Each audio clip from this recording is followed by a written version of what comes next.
কোন এক বক্তা বলতেছে যে জাহান্নামে ঢুকলে আর বানানি নাই।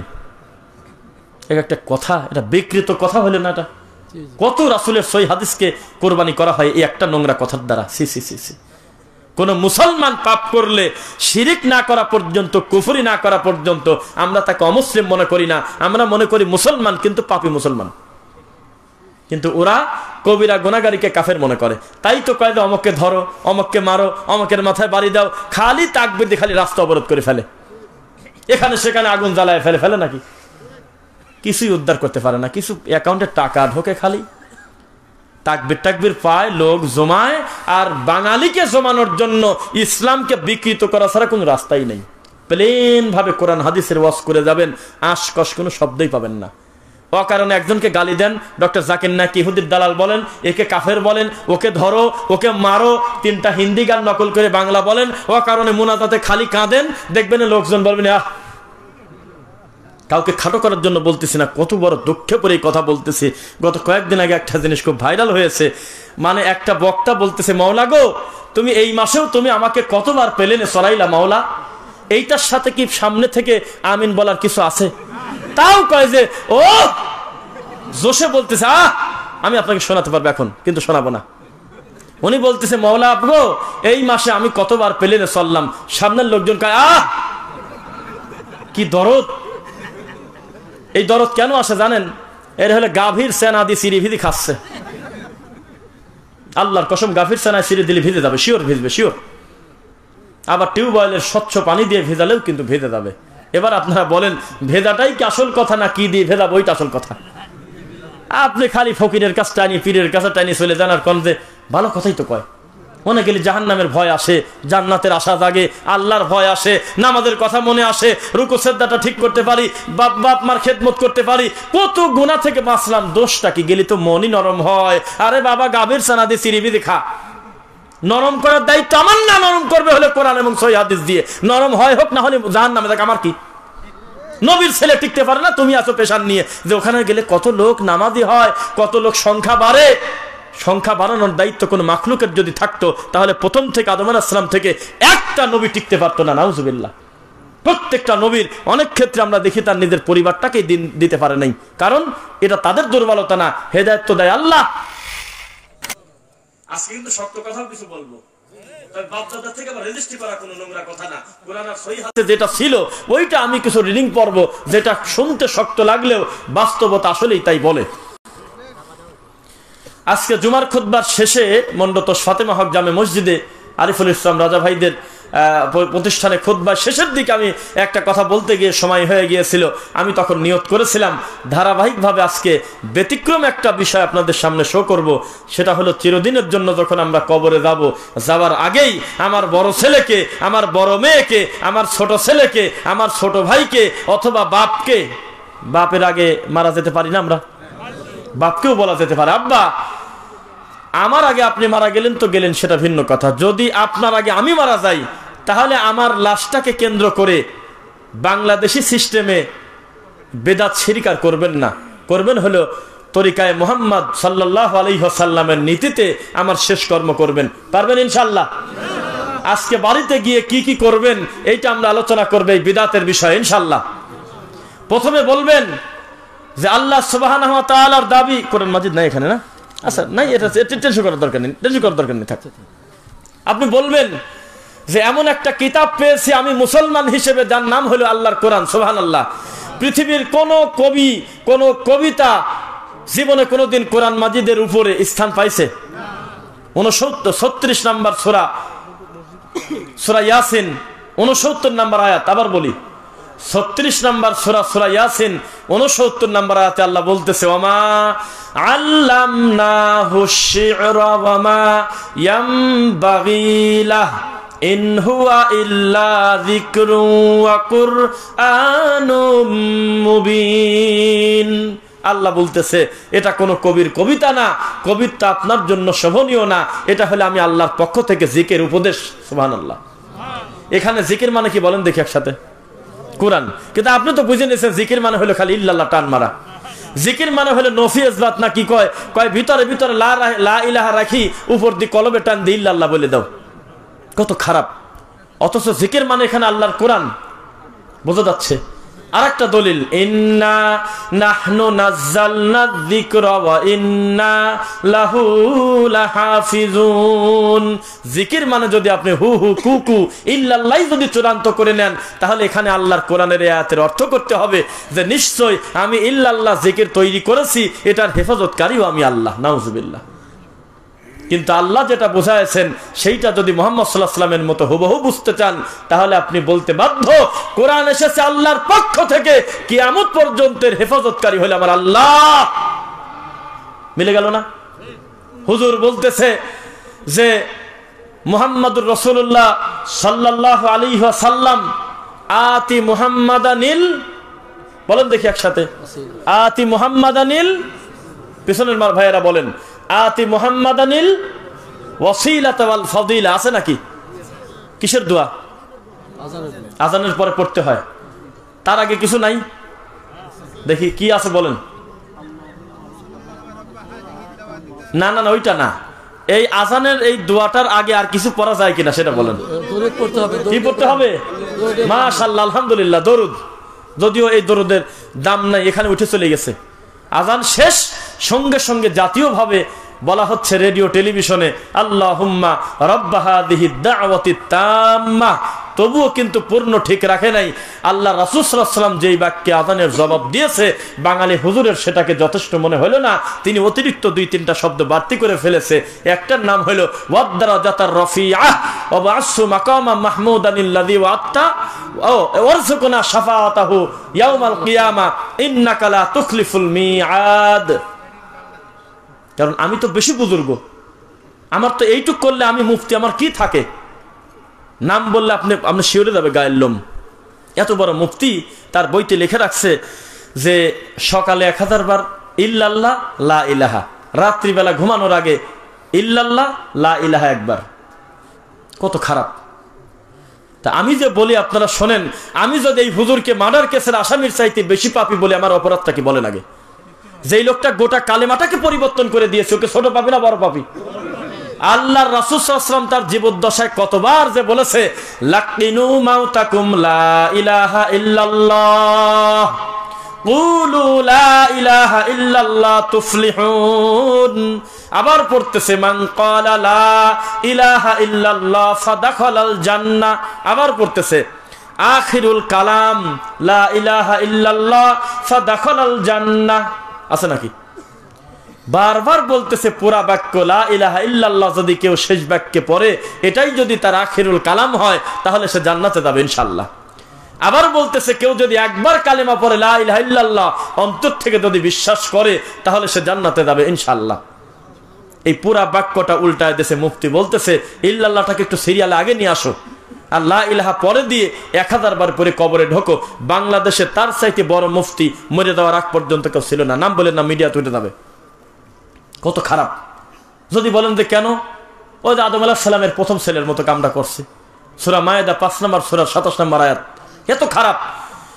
আল্লাহ কুরবানি মুত্তাকিদের জিনিস ছাড়া কবুল করে না। সন্দেহ আছে আপনাদের?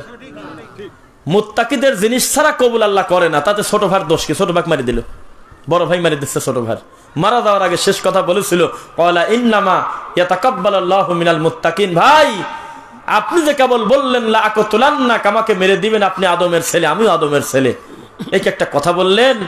আপনার কুরবানি আল্লাহ কবুল না করলে আমার কি দোষ? আল্লাহ দে মুত্তাকিদের জিনিস ছাড়া কবুল করে না। শুনতেছেন? শেষ পর্যন্ত মেরে দিল। তো এখন উনি মনে করছে যে এত বড় মুফতি, আমি যদি একটু এক্সেপশনাল কিছু যদি জাতিকে না বলি, তাহলে আমার এই মুফতিগিরের কি থাকে? এই জন্য আল্লাহর কালেমাটাকে সিরিয়াল উল্টা করে নিয়ে আসছে। আর একজন নাদান জাহেল, মানে সে কেমন খারাপ! নাম বলেন না, আমাদের শেখ আমানুল্লাহ বিন ইসমাইল মাদানী হাফিজাহুল্লাহ, উনি একটা কথা বলেছিলেন একজন বক্তার নাম বলে, যে 15টা কথা বললে 16টাই জাল হাদিস। এত খারাপ! এই খারাপ লোকের ব্যাপারে উনি একদিন বলেছিল যে এই সমস্ত লোকের নামের আগে যখন লেখা হয়েছে, এই লোকের আগে আন্তর্জাতিক খ্যাতি সম্পন্ন মুফাসসিরে কোরআন, এলেমের জগতের নক্ষত্র আল্লামা শাইখুল হাদিস অমক বৈরাগী, তখন উনি বলেছিলেন একটা কথা, যে আমরা মনে করলাম এত সুন্দর দামি কোরআনের মাহফিলে কুত্তায় মুখ দেছে। তো তাই তো হয়েছে। মানে এ মুফতি কত বড় খারাপ, আল্লাহর পুরা কালেমাটাকে পরিবর্তন করে দিয়েছে। অথচ আল্লাহ বলতেছে ওয়া তাম্মাত কালিমাতু রাব্বিকা সিদকাও ওয়া আদলা লা মুবাদদিলা লিকালিমাতিহি ওয়া হুয়াস সামিউল আলিম। আল্লাহ বলতেছে আমার কালেমাটা ইনসাফ দিয়ে পূর্ণ করা। বলেন সুবহানাল্লাহ। ন্যায় দিয়ে ইনসাফ দিয়ে পূর্ণ করা, এত সুন্দর জবানে হালকা উচ্চারণ করা, লা ইলাহা ইল্লাল্লাহ এই শব্দের ভিতরে একটা ফোঁটাও নাই। বলেন আছে ফোঁটা? লা ইলাহা ইল্লাল্লাহ এই বাক্যের ভিতরে একটা নোক্তা পর্যন্ত নাই। পাওয়ার কত বেশি। আফ্রিকার জঙ্গলে বসেও যদি কেউ পড়ে লা ইলাহা ইল্লাল্লাহ, তার জবান থেকে এটা বের হতে কোনো কষ্ট নাই।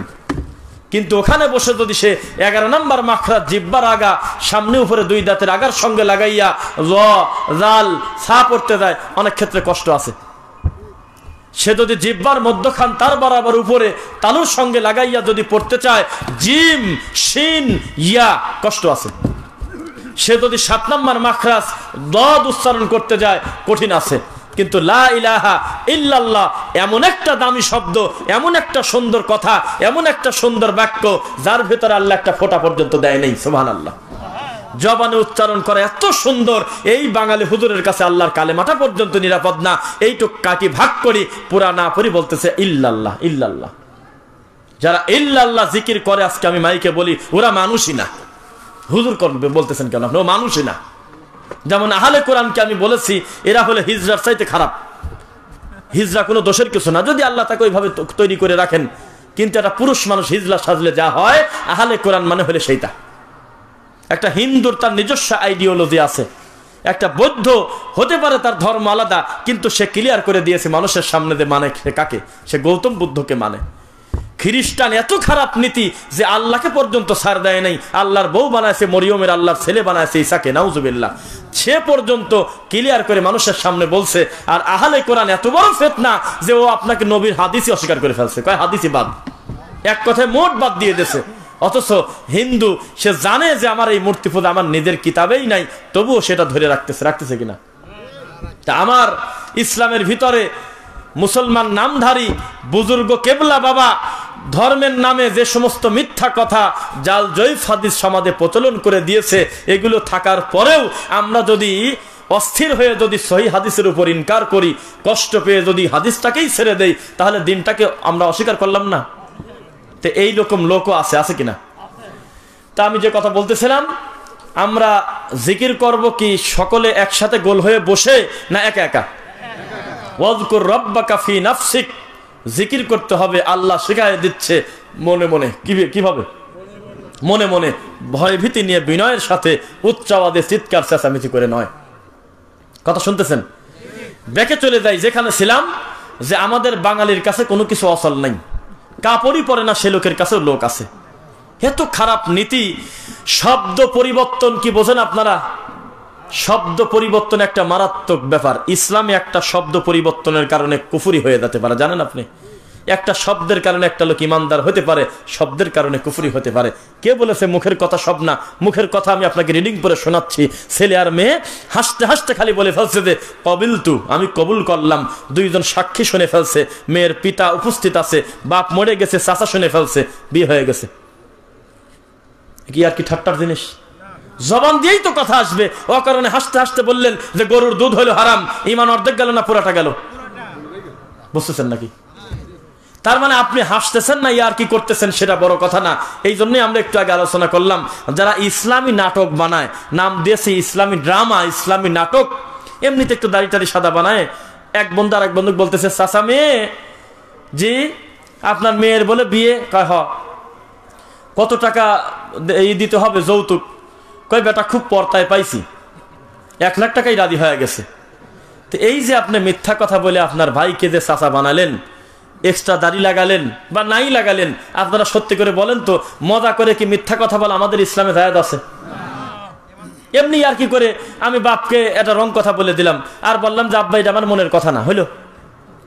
আপনি কারেন্টে হাত দিয়ে বলতেছেন যে আমি কারেন্ট ইলেকট্রিসিটির শর্ট আমি মানি না। তোমার মানা না মানা কি আসে যায়? তুমি আরেকটা সময় হাত দিয়ে থাকো, কামনা কি হয় দেখো। আপনি বিষ খাচ্ছেন আর বলতেছেন যে আমি শরবত মনে করে খাচ্ছি। আপনার মনে করা না করার কোনো দাম নাই। মনে করতে হবে আপনার মন মতো না, এই জিনিসটা যেটা সেটা হলো কথা।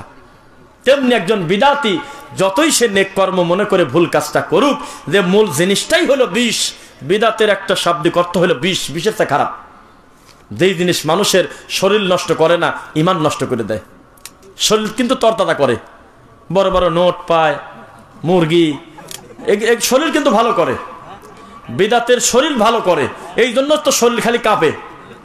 মুমিন মানুষের ভিতর কাঁপে। ইন্নামাল মুমিনুনা আল্লাযীনা ইযা যুকিরাল্লাহ ওয়া ইযা ওয়াজিলাত কুলুবুহুম ওয়া ইযা তুলিয়াত আলাইহিম আয়াতুহু যাদাতহুম ঈমানা।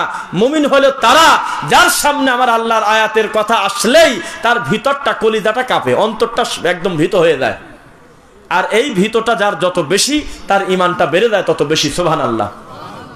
ভালো মানুষের কাঁপে হলো ভিতরের কলিজা, আর মানে ভণ্ড বাটপারদের কাঁপে হলো কি জানেন? শরীর কাঁপে। ভিতরটা কাঁপতে হবে।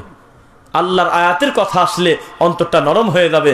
যেভাবে ওমর রাদিয়াল্লাহু তাআলা আনহুর মতো লোক একটা কথা শুনে বসে পড়ছে, ইয়া ওমর ইজলিস, তুমি বসো। তিনি বলল ফা আবা ওমর, আমি বসবো না। সঙ্গে সঙ্গে আবু বকর রাদিয়াল্লাহু আনহু বললেন, ফামান কানা মিনকুম ইয়াবুদু মুহাম্মদ, তোমরা কি এতদিন মুহাম্মাদের ইবাদত করতে?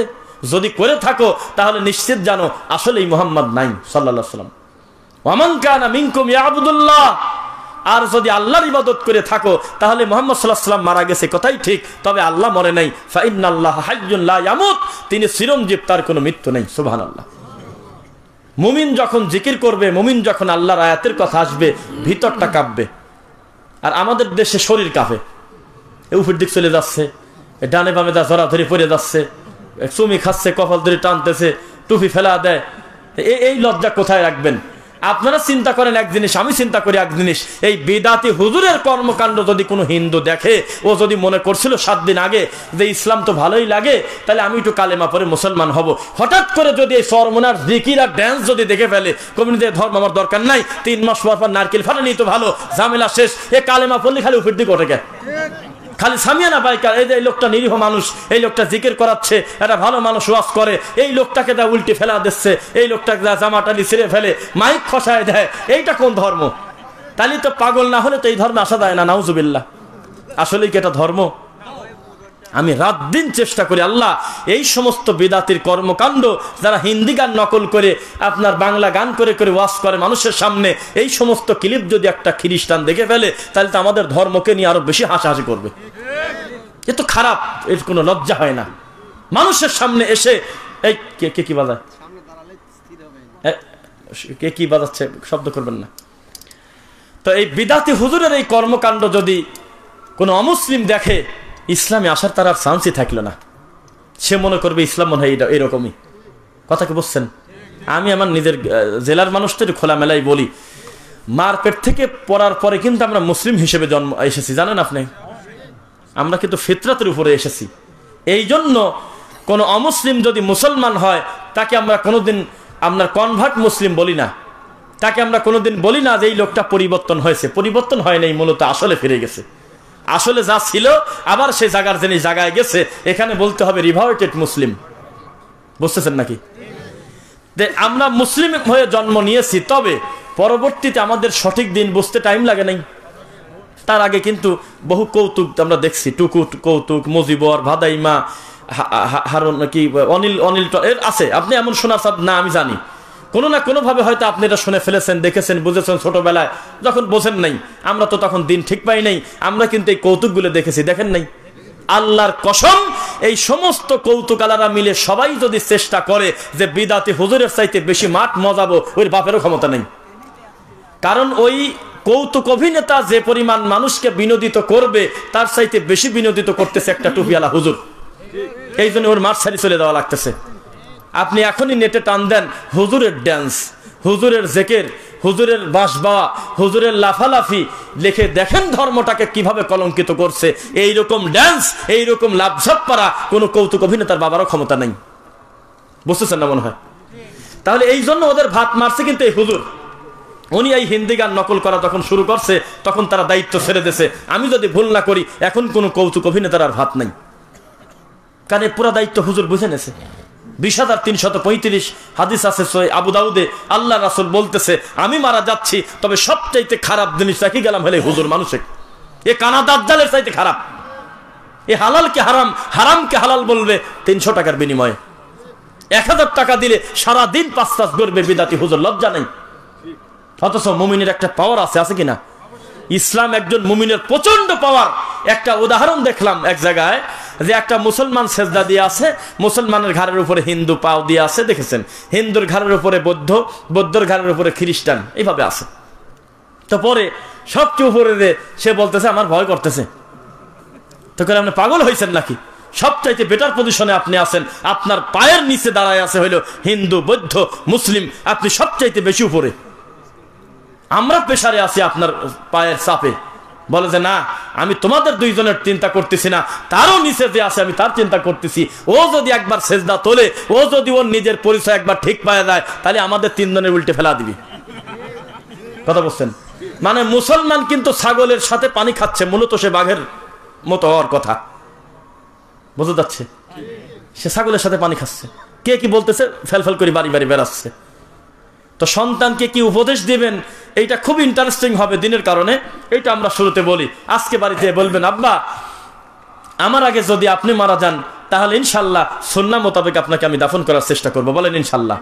আর আপনি বাপ জীবিত থাকতে যদি আমি মরে যাই, অথবা ছেলেকে আপনি বলে গেলেন, তাহলে জেনে রাখো এমন একটা ইসলামে আমরা আছি, যেই ইসলামে জীবিত মানুষ কোরআন পড়লে এই লোকটা নিজের উপকার আছে। মান করা আবিল কোরআন আবিল হারফ ফালাহু আশরু আমসালিহা, একটা হরফ যদি কেউ উচ্চারণ করে 10টা নেকি পেয়ে গেছে। তো বাজান, আমি আমার জীবদ্দশায় কোরআন মাজিদ পড়ে যাব, আমার মরার পর আমি যখন মুমূর্ষ অবস্থায় আসব, তখন আমাকে আর ব্রেনের উপর প্রেশার দিও না। আমি মানুষ, ইবলিস আমাকে ধোকা দিতে পারে, চারদিক থেকে হেই হেই হেই হেই করে ঘিরে না ধরে, পারলে আমার মাথার কাছে এসে পড়বে লা ইলাহা ইল্লাল্লাহ, লা ইলাহা ইল্লাল্লাহ। মাঝে মধ্যে আমাকে কালেমার তালকিন দিও। কেন?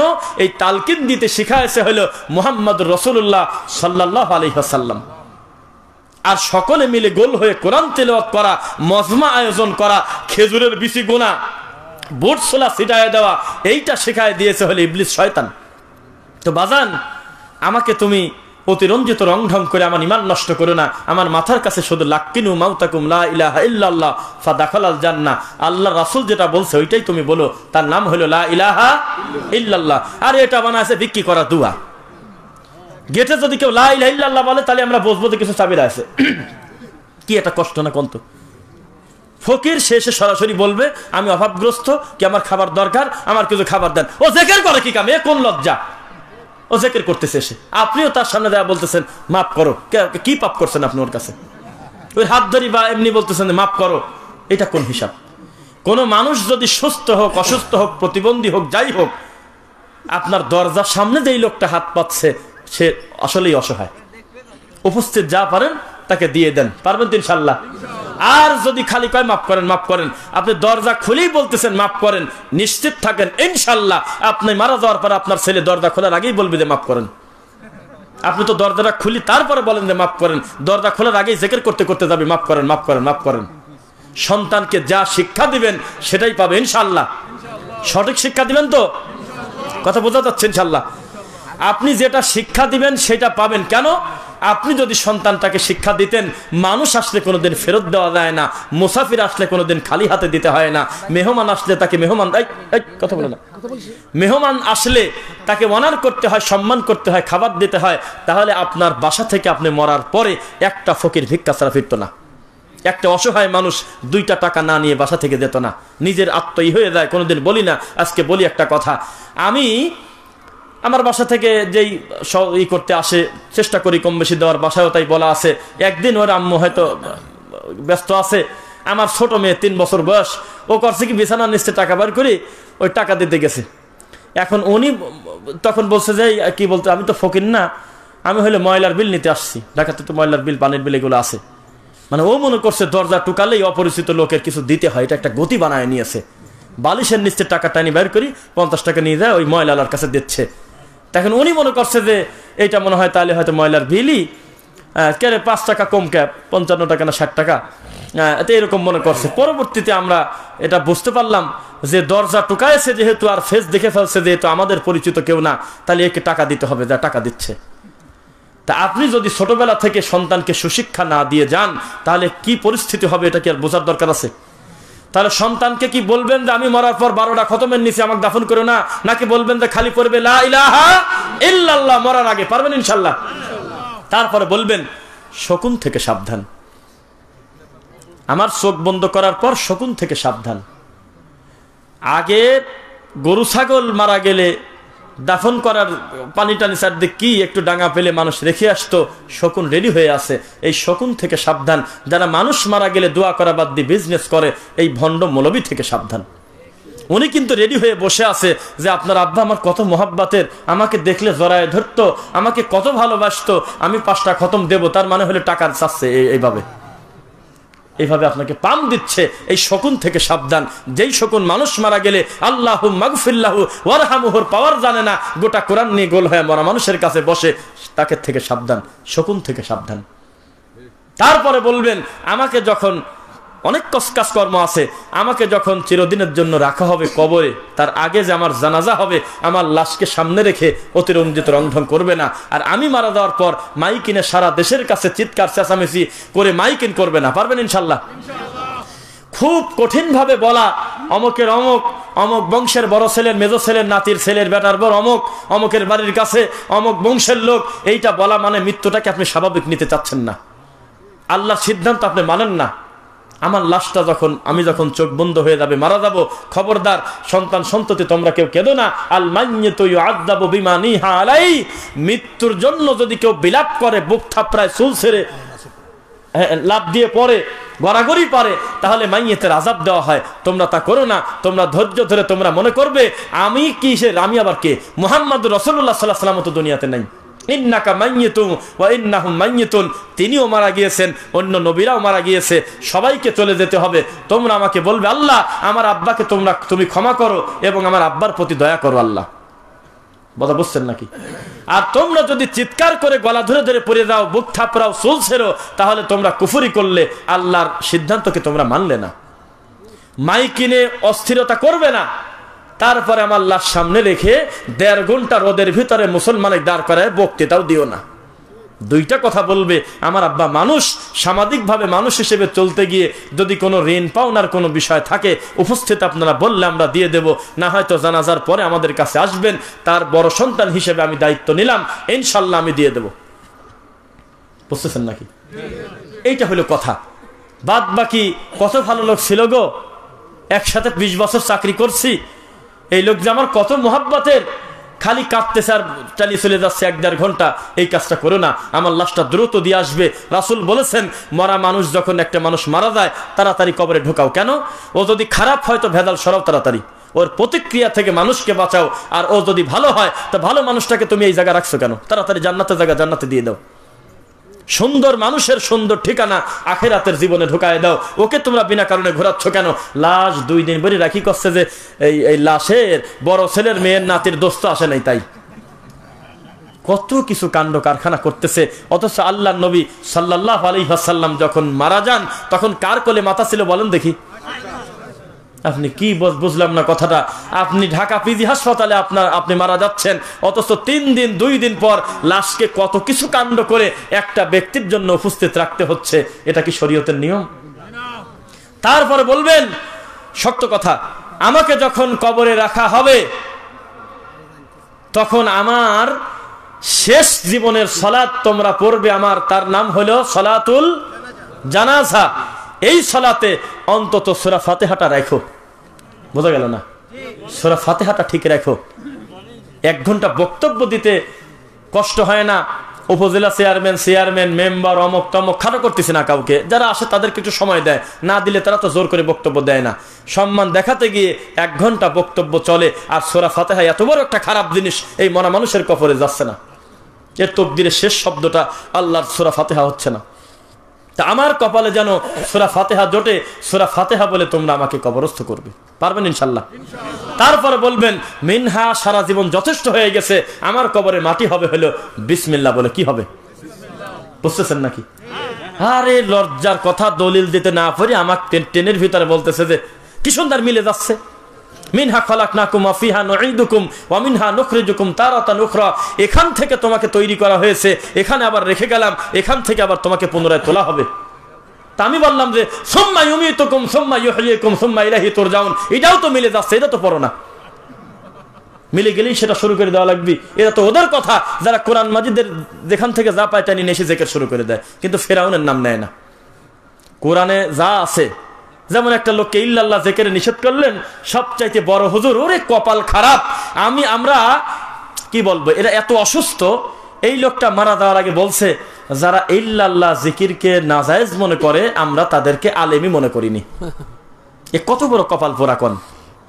এর কিন্তু লাখ লাখ ছাত্র, যদি হাজার বলেন তাহলে আপনি পাপ করবেন। লাখ লাখ ছাত্র এই বাংলাদেশে ঘটতেছে, লাখ লাখ, তার কথার উপরে জীবন দিয়ে দেবে। এত কপাল খারাপ লোকটার, নিজে মরে গেল, লক্ষ ছাত্র রেখে গেল। এই বিদ্যা একটা ছাত্র নাই যে হুজুর মরে গেছে, খেজুরের ডালটা হুজুরের কবরে গাড়বো না, এত বড় বিদ্যাত অন্তত এত বড় হুজুরে দেবো না, খেজুর ডাল গাড়ি হাত তুলে কাঁদতেছে। এইরকম ছাত্র, এইরকম ওস্তাদ। তা আপনারা বলবেন যে আমার লাশ কবরে রাখার পরে বিসমিল্লাহ বলে মাটি দেবে, কি বলে মাটি দিবেন? বিসমিল্লাহ। মিলে গেলেই আপনি পড়তে পারেন না। যে কথা বলতেছিলাম, ইল্লাল্লাহ জিকির জায়েজ করার জন্য ওই মক্কার গাছ কাটাটা নিয়ে আসছে। কয় যে ইল্লাল ইসখির, আল্লাহ ইসখির গাছ বাদে মোট গাছ কাটবে কইছিল। তাহলে বোঝা গেল, মনে হয় হতে পারে, তাহলে বোঝা গেল ইল্লাল্লাহ জিকির জায়েজ। আবার নিয়ে আসছে কোনটা টাইনি, বলতেছে যে আল্লাহই তো বলতেছে কুল্লা ইয়ালামু মান ফিস সামাওয়াতি ওয়াল আরদিল গায়বা ইল্লাল্লাহ, এদ ইল্লাল্লাহ পালাম। আর আমিও তো বললাম যে তাব্বাত ইয়াদা আবি লাহাব ওয়া তাব, লোকটার নামে একটা সূরাই আছে, তার নাম লাহাব। তো তুমি কোরআন মাজিদে টানি বাইর করে লাহাব লাহাব লাহাব জিকির করবে, যা পাবে তাই টানি এসে জিকির করবে। ইবাদত নেব হলে একজনের কাছ থেকে, তার নাম মুহাম্মদ রাসূলুল্লাহ সাল্লাল্লাহু আলাইহি ওয়াসাল্লাম। কোরআনে থাকলেই সেটা টেনে নিয়ে এসে জিকির করা যায় না। জিকির করার পদ্ধতি নেব হলো তরিকায়ে মুহাম্মদ সাল্লাল্লাহু আলাইহি ওয়াসাল্লাম। মনে থাকবে? শুনতেছেন কথা নাকি? কোরআন মাজিদ পড়তে গিয়ে পাশাপাশি একটা নবীর নাম পাইছেন, মুসা। ঠিক মুসা নবীর নামের গাছ সাথেই আছে ফেরাউন। আছে নাকি? আছে নাকি? তো এখন আপনি মনে করলেন যে ফেরাউনটা টেনে বের করে নিয়ে এসে একটু জিকির করি, নাকি হবে? মুসা নামটাকে টেনে নিয়ে এসে আমি 4000 বার পড়বো, মুসা আলাইহিস সালামকে আমি অন্তর থেকে ভালোবাসি, এটা আল্লাহকে বোঝানোর জন্য আমি বলবো মুসা মুসা সুহুফি ইব্রাহিম ওয়া মুসা। ও কারণে যদি জিকির করেন এক নেকি পাবেন, কিন্তু কোরআন মাজিদ পড়তে গিয়ে মুসা পড়লে যত নেকি পাবেন, ফেরাউন পড়লে তত নেকি পাবেন। কেন? প্রত্যেক হরফে 10 নেকি। এখানে আবু লাহাব আর অন্য কোনো কথা নাই। কোরআন পড়তে গিয়ে যার নামে আসুক না কেন, প্রতি হরফে 10 নেকি দেবে কে? আল্লাহ। প্রত্যেক হরফে 10 নেকি। আপনি না বুঝে পড়লে যদি বলেন যে কেমন, কাফ হা ইয়া আইন সাদ হা মিম আলিফ লাম রা আলিফ লাম মিম, এগুলোর অর্থ আপনি বলতে পারবেন না, কিন্তু বলার সাথে সাথে 10 নাকি দিয়ে দিয়েছে কে? সহজ হিসাব। কিন্তু আপনি ওখান থেকে টেনে বের করে নিয়ে এসে একটা অনুষ্ঠান তৈরি করে বলবেন কোরআনে তো আছে, তো কোরআনে। আরে বাবা, আমিও তো বলি কোরআনে ফেরাউন ভরা, তো টানি নিয়ে এসে জিকির করা লাগবে, লজ্জা। তো মিলে গেলেই সেটা পড়তে হবে, সেটা জায়েজ নয়। মিলতে হবে আল্লাহ রাসূলের আমলের সাথে, ঠিক নাকি? তো যে কথা বলতেছিলাম, সময় মনে হয় আমরা আরো পাচ্ছি, এখনো পর্যন্ত বক্তার এই দেখতেছি না। আমরা কথা রানিং রাখবো ইনশাল্লাহ। সূরা আসর কি বললাম? ও আচ্ছা, মাঝখানে আমাদের এক ভাই একটা প্রশ্ন দিয়েছে, এটা ওয়াজ এই আজকের বিষয়ের সাথে যায়। তো উনি বিদাতের ব্যাপারে বলেছে যে বিদাতের সংজ্ঞা, বিদাতের কোনো সংজ্ঞা নাই। বিদাত মানেই হলো খারাপ, বিদাত মানেই হলো জাহান্নাম। কুল্লু মুহদাসাতিন বিদআ ওয়া কুল্লু বিদআতিন দালালা ওয়া কুল্লু দালালাতিন ফিন নার। প্রত্যেক ইবাদতের নামে নতুনত্বই হলো বিদাত, প্রত্যেক বিদাতই হলো গোমরাহি, প্রত্যেক গোমরাহির চূড়ান্ত ফল হলো কি? জাহান্নাম। সুতরাং যারা বলেছে বিদাত হলো 2 প্রকার, বিদাতে হাসানা এবং বিদাতে সাইয়্যা, ও বেতন পায় হলো 5000, ও হলো কুলখানি আর খয়রাত খায় আর 10,000 আয় করবে জন্য এই নোংরামি করতেছে। যেই লোকটার গালের মধ্যে এখনো পর্যন্ত জর্দা হাকিমপুর আছে, ও তো সহজে আপনাকে বুঝতে দেবে না যে হারাম কি আর মাকরু কি। ও তো ঢালাভাবে পাপকে পাপ বলতে পারবে না। তাহলে তো মুসল্লি তার ঘাট ধরে বাড়ি করে দিবি যে আল্লাহ, এ কত বড় পাপী, জর্দাখোরের পিছনে সেজদা দিচ্ছি, জর্দা খাওয়া, ইয়াবা খাওয়া, গাঁজা খাওয়া জিনিসের কম বেশ হতে পারে, হুকুম একটার নাম হলো হারাম। এটাই যদি মানুষ জেনে নিত তাহলে অসুস্থ লোকের পিছনে আর সেজদা দিত না। কেন? ওই লোকের নিজেরই তো 40 দিন ইবাদত কবুল হওয়া না হওয়া নিয়ে কথা আছে, তাহলে আমার দায়িত্ব সেই লোকটা নেয় কিভাবে? তো বিদাতের যারা সংজ্ঞা দিচ্ছে, বিদাত হলো দুই প্রকার, এরা হলো অসুস্থ রোগী, বোঝা যাচ্ছে? আর আপনি একটা জিনিস তদন্ত করে একদিন ফোন দিবেন আমাকে ইনশাল্লাহ, কারো থেকে নাম্বার নিয়ে, যে আমার কথাটা ভুল হয় কিনা।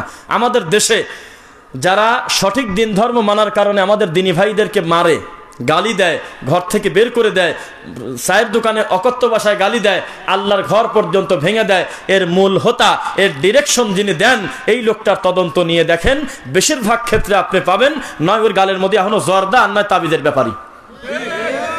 তাছাড়া আল্লাহর ঘরে এত বড় আঘাত দেওয়া যায় না কোনোদিন, রোগী যদি না হয়।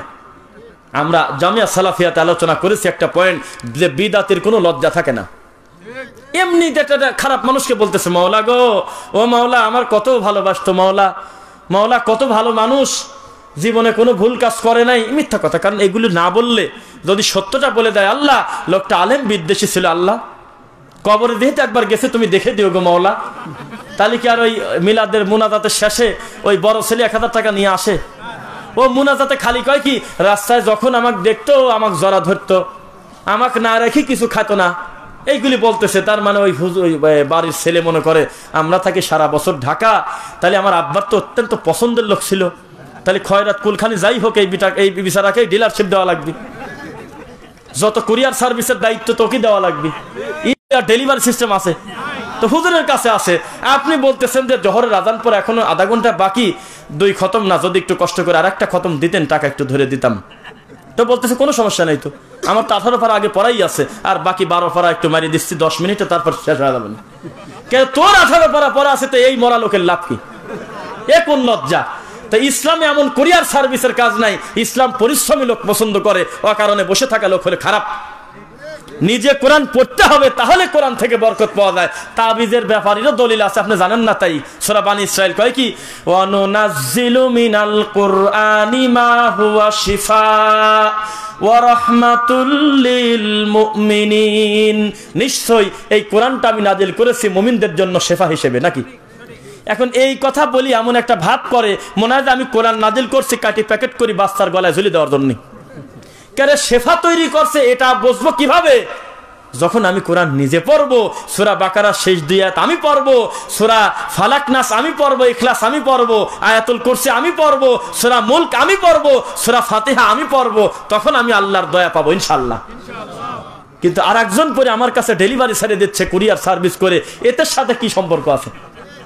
এরকম কুরিয়ার আর ডেলিভারি সার্ভিসের হুজুরদের থেকে আল্লাহ উম্মাকে তুমি হেফাজত করো, ওইভাবে যেইভাবে ইবলিসের কাছ থেকে আমরা পানা চাই।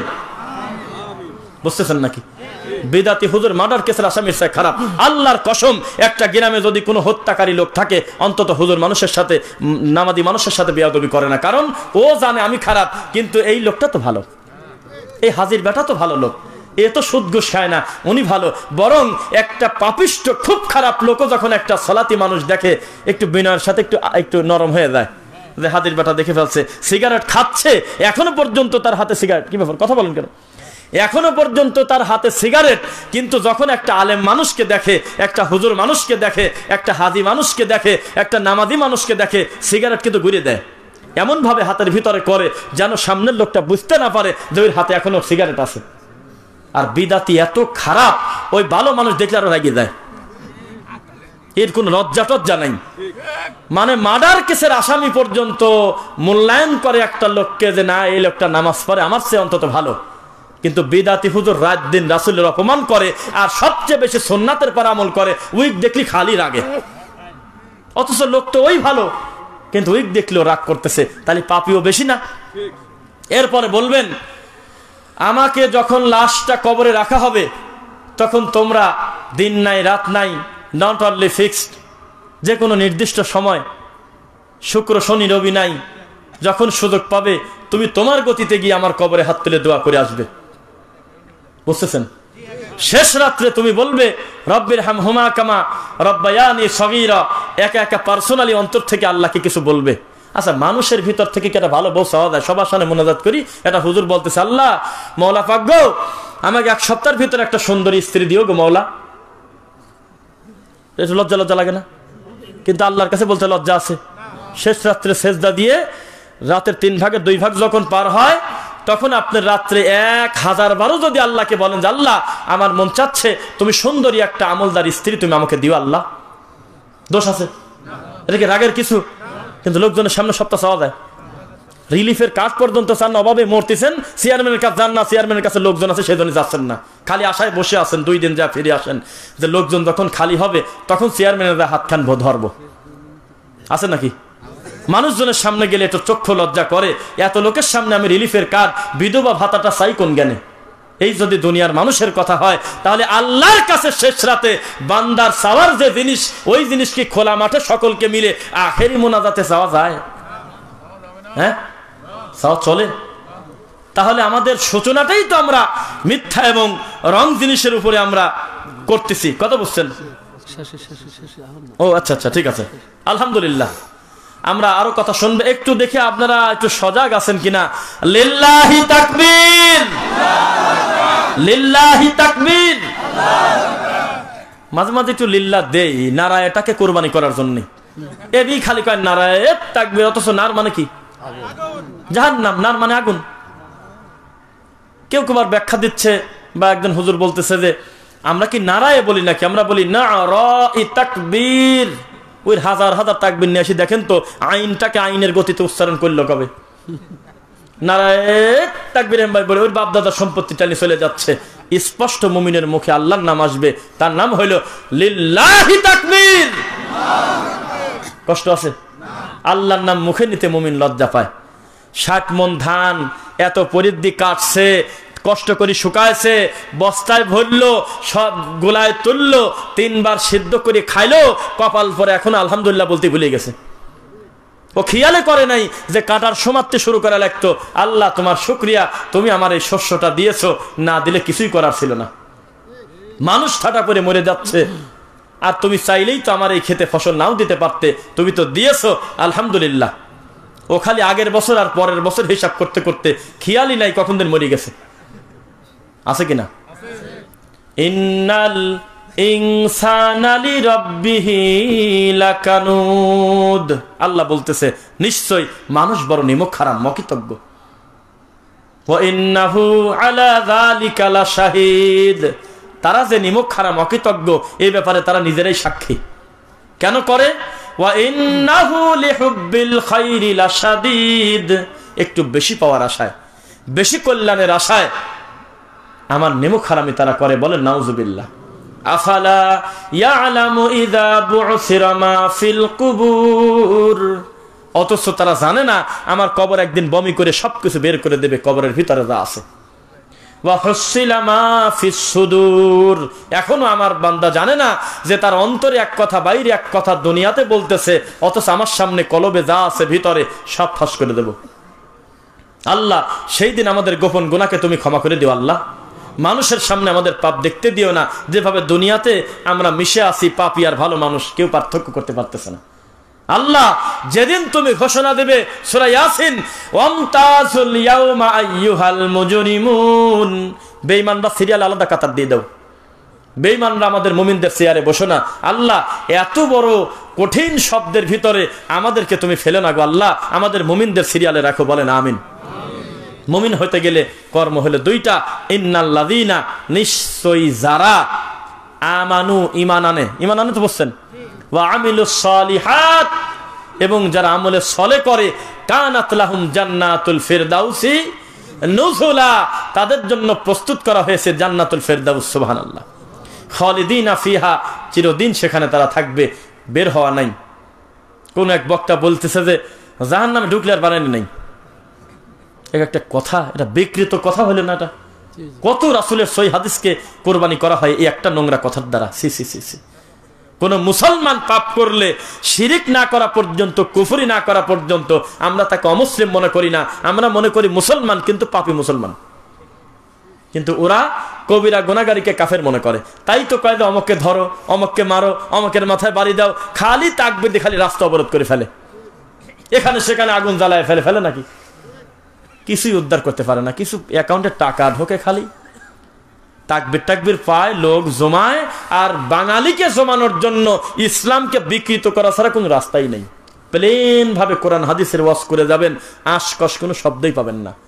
অকারণে একজনকে গালি দেন, ডক্টর জাকির নায়েক ইহুদির দালাল বলেন, একে কাফের বলেন, ওকে ধরো, ওকে মারো, 3টা হিন্দি গান নকল করে বাংলা বলেন, অকারণে মুনাজাতে খালি কাঁদেন, দেখবেন লোকজন বলবেন আহ। কাউকে খাটো করার জন্য বলতেছি না, কত বড় দুঃখে পরে এই কথা বলতেছি। গত কয়েকদিন আগে একটা জিনিস খুব ভাইরাল হয়েছে, মানে একটা বক্তা বলতেছে, মাওলা গো তুমি এই মাসেও তুমি আমাকে কতবার প্লেনে চড়াইলা মাওলা, এইটার সাথে কি সামনে থেকে আমিন বলার কিছু আছে? তাও কয় যে ও জোশে বলতেছে, আমি আপনাকে শোনাতে পারবো এখন, কিন্তু শোনাবো না। উনি বলতেছে, মাওলা আপগো এই মাসে আমি কতবার প্লেনে চললাম, সামনের লোকজন কয় কি দরদ। এই দরদ কেন আসে জানেন? এর হলে গাভীর সেনা দিয়ে সিঁড়ি ভিদি খাচ্ছে। আল্লাহর কসম, গাভীর সেনায় সিঁড়ি দিলে ভিজে যাবে, শিওর ভিজবে, শিওর। আবার টিউবওয়েলের স্বচ্ছ পানি দিয়ে ভেজালেও কিন্তু ভেজে যাবে। এবার আপনারা বলেন, ভেজাটাই কি আসল কথা না কি দিয়ে ভেজাবো ওইটা আসল কথা? আপনি খালি ফকিরের কাছে টানি, পীরের কাছে টানি চলে যান, আর কন যে ভালো কথাই তো কয়।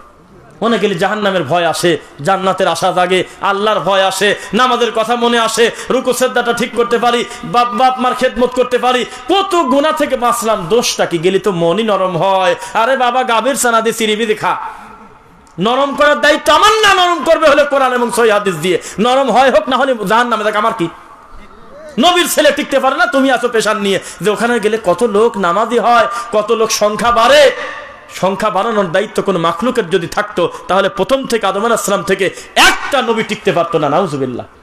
প্রত্যেকটা নবীর অনেক ক্ষেত্রে আমরা দেখি তার নিজের পরিবারটাকেই দিতে পারে নাই, কারণ এটা তাদের দুর্বলতা না, হেদায়েত তো দেয় আল্লাহ। আপনি কোনদিন ভাবেনি না, আমার বলতে গেলে গায়ের লোম দাঁড়ায়। আরে প্রথম যাকে তৈরি করেছে তার নাম হলো আদম আলাইহিস সালাম, নাকি? যদিও সিরিয়ালে কম বেশ আছে আমাদের বাঙালির কাছে। আদম আলাইহিস সালামকে বলতেছে চুপ করে দাঁড়া থাকেন, আপনার পিছন দিকে ঠেলে দিয়ে দেবো হলো মুহাম্মদ রাসূলুল্লাহ সাল্লাল্লাহু আলাইহি ওয়াসাল্লামকে। নাউজুবিল্লাহ। কত খারাপ। বলতেছে আদম তখনও মাটি আর কাদার ভিতরেই ছিল, তখন আমার নূরে মুহাম্মাদি পাক ওই রকমই ছিল। এইভাবে কি নবীর মান দেওয়ার দরকার আছে?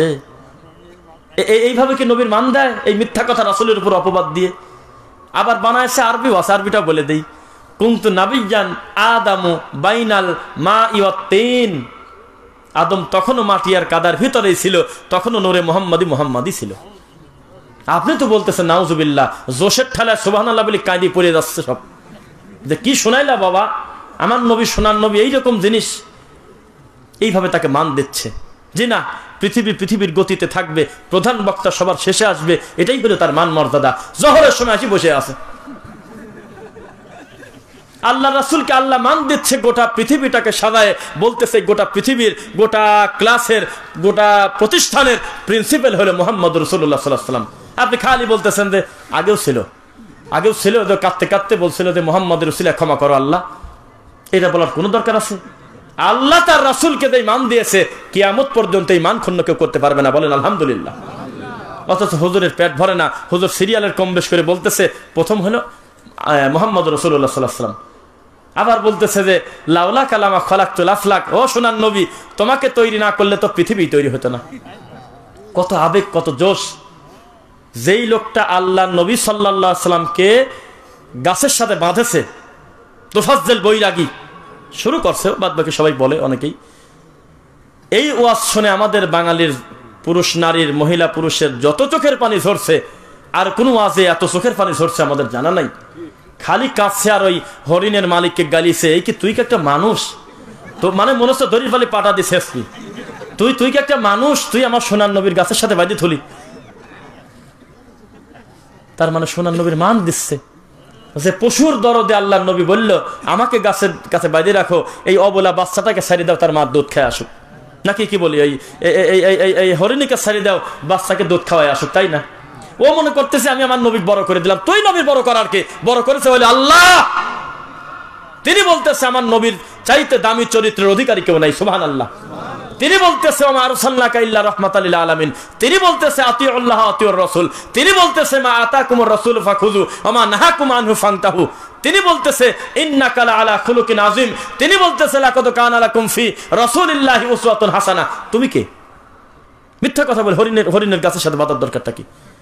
আপনি খালি কাঁদেন, অথচ আপনি একবার বললেন না আল্লাহ নবীকে গাছের সাথে বাঁধতে তোক বাঁধবে এবাররা তার বাবাসী তোক ছাড়া নিয়ে যাবে। আল্লাহ রাসূলের উপরে যদি কেউ ভালোবেসেও যদি অপবাদ দেয়, জাহান্নামে যেভাবে ঢুকবে, কষ্ট নিয়ে, রাগ নিয়ে, গালি নিয়ে, হিংসা নিয়েও যদি কেউ রাসূলের উপর অপবাদ দেয়, একইভাবে জাহান্নামে যাবে। রাসূলের উপর অপবাদ দেওয়ার শাস্তি হলে জাহান্নাম। 3461 সহিহ মুসলিম হাদিস 2, সহিহ বুখারী 109, মান তাআম্মাদা আলাইয়া কাযিবান মুতাআম্মিদান ফালিয়াতাবাওয়া মাকআদাহু মিনান নার। আর 3461 তে একটু ঘোরানো আছে কথাটা, মান কাযাবা আলাইয়া মুতাআম্মিদান ফালিয়াতাবাওয়া মাকআদাহু মিনান নার।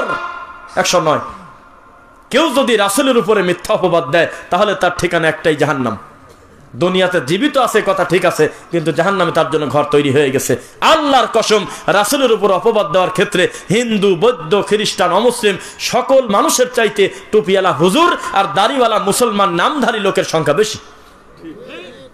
কারণ যেই লোকটার উদ্দেশ্যই নবীকে অপমান করা, সেই লোকটার কি কোনো প্রয়োজন আছে আমার নবীর নামে 4 জাল হাদিস বানানো? যদি বানায় তাহলে তাকে খাটো করার জন্য বানানো হবে, যা বেশি দিন টেকে না, কথা বলার সাথে সাথে ধরা পড়ে যাবে। আর মুসলমান নবীকে বেশি মোহাব্বত করতে গিয়ে, বেশি মান দিতে গিয়ে যে পরিমাণ